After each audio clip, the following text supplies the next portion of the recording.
First, a disclosure. I did not come up with the title Economics as if People Mattered on my own.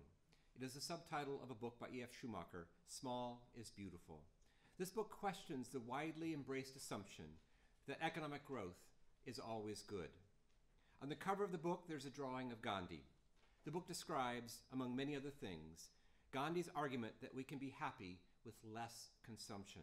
Or as he put it, there is enough in the world for everyone's need, but not enough for everyone's greed. When I was conducting research in India on a Fulbright grant, I found another book. This one about Gandhian economics that explained the basis for his economic thinking. Gandhi was influenced by Henry David Thoreau, whose essay, Life Without Principle, noted that the only paper available in a stationery store was paper for bookkeeping, as though that was the only thing that mattered. Gandhi was also heavily influenced by the English art critic John Ruskin, who argued that there is no wealth but life. Gandhi was deeply critical of the notion that production and consumption are the most important. He saw much more to life. Yet the teaching of economics in universities gives too much attention to maximizing production and wealth. In macroeconomics, a tremendous amount of attention is given to gross domestic product, the total value of all goods and services produced in a country. It can be calculated using either of two ways, adding up purchases of goods and services or adding incomes. Changes in GDP are discussed in every presidential election. The party in power praises recent growth, while the other party argues it can do better. But GDP doesn't include non-market transactions, such as volunteer work you do to help someone out. It doesn't adequately consider planned obsolescence, such as the purchases of goods that wear out too quickly.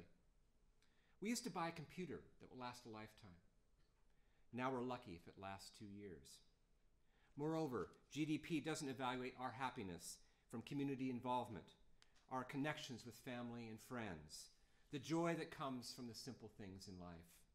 And at the end of the day, what matters more? An expensive purchase or a walk in a park on a beautiful day?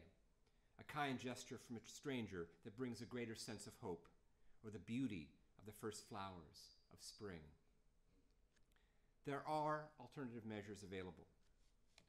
The Human Development Index measures such factors as health, literacy, and education. The Gini coefficient measures income inequality. The Gross National Happiness Index measures 9 categories. Only one is production of goods and services. It is promoted by Bhutan, a country with very low comparative GDP, but with arguably more happiness.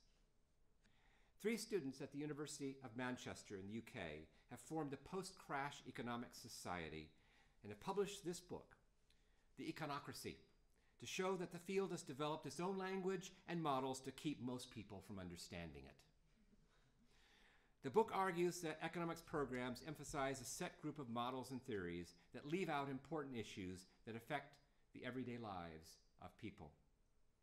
I did a discrete test in my microeconomics course last year. My students didn't know that I was doing this, but I asked students to write a portfolio that described, among other things, the Economist magazine articles that they learned the most from. I found very interesting that they chose articles that more deeply questioned widely held assumptions. Articles about marketing tricks were less popular than ones that noted how the American habit of showing a superficially happy face at work is psychologically damaging as well as being counterproductive. Another popular article described the 2016 fad of Danish hygge, or coziness at home. The article claimed that candles and thick wool socks and hot chocolate are not necessary to give us a comfortable feeling, even though there's a huge number of books out there that will lead you to believe it. Most popular were the articles they read about the Wells Fargo scandal. Here, employees faced an impossible choice: follow the immoral company way or be fired and never able to find another job. These are the issues that matter, how everyday people are affected by the economy. Garrett Hardin's The Tragedy of the Commons persuasively argued that people acting in their own self-interest to maximize consumption will ultimately result in catastrophe. He wrote about farmers sending their cows to a field called the Commons. Today, we write about all of us sending pollutants into a rapidly warming atmosphere. As I speak, many people in this country and elsewhere are hungry. As I speak, many people are homeless. To those who think that a rising tide lifts all boats, you need to remember that some drown. A just society has no roadkill, and we are as strong as our least fortunate members. Thank you.